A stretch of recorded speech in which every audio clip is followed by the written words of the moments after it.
Hello viewers, এটা হচ্ছে আমাদের সিরাজগঞ্জ পৌরসভার কার্যালয়। এখান দিয়ে ঢুকতে হয়। তো এখানে একটা প্রয়োজনে যাওয়া মনে হলো আপনাদের সাথে ছোট্ট একটা ভিডিও শেয়ার করি। তো চলুন আমরা দেখে নিই হল রুমের ভিতরে। যেহেতু আমার কাজটাই ছিল হল রুমের ভিতরে। হল রুমের ভিতরে এখানে ফটো গ্যালারি আমরা দেখতে পাচ্ছি। এখানে কাজের মুহূর্তের ছবিগুলো এখানে শেয়ার করা আছে। আমরা আপনাদেরকে দেখাবো যে পৌরসভা শুরু থেকে যে চেয়ারম্যান মহোদয় এবং পরবর্তীতে মেয়র মহোদয় পদবিতে ছিলেন তাদের ছবিগুলো।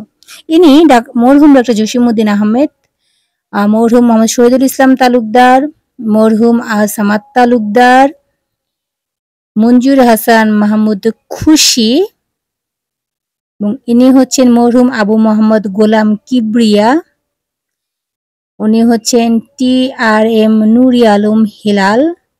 উনি হচ্ছেন মোহাম্মদ মুকাদ্দেস আলী, সৈয়দ আব্দুর রউফ মুক্তা। তো দেখতে পেলেন। Bye bye.